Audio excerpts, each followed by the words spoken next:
This car should never have won, but it did. This story starts in the early 1980s, when Group B rallying was less a motorsport category and more a government-approved way to launch drivers into trees at high velocity. Audi arrived with something nobody had ever seen before: four-wheel drive on a rally car. This meant better grip and acceleration than any other car on the grid. Now, Lancia was different. Where Audi used logic, engineering and physics, Lancia used a mixture of confidence, caffeine and pure Italian stubbornness. So instead of all-wheel drive, they built a car with rear-wheel drive, a supercharger and enough power to move mountains. That car was the Lancia 037. On gravel, snow, mud and ice, Audi gripped like nothing else. The Lancia, on the other hand, it slid, danced, fishtailed and tried very hard to murder its drivers every 5 minutes. But here's the twist: when the surface turned to tarmac, the 037 transformed.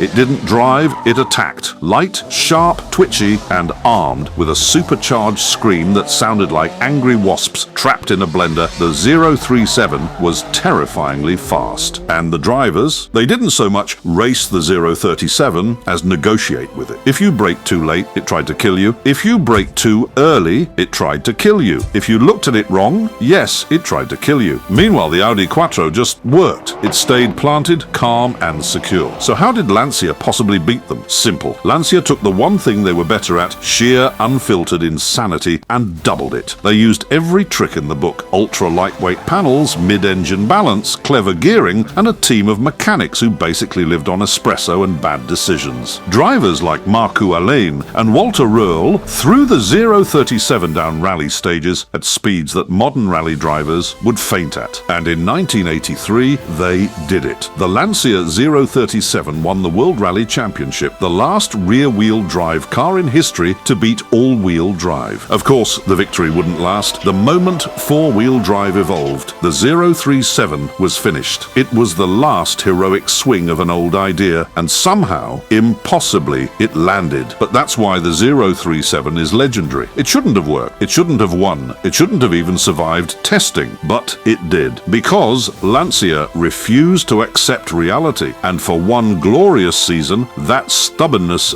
beat German efficiency, beat the odds, and beat the future itself. This wasn't motorsport. This was chaos beating order, and it only ever happened once.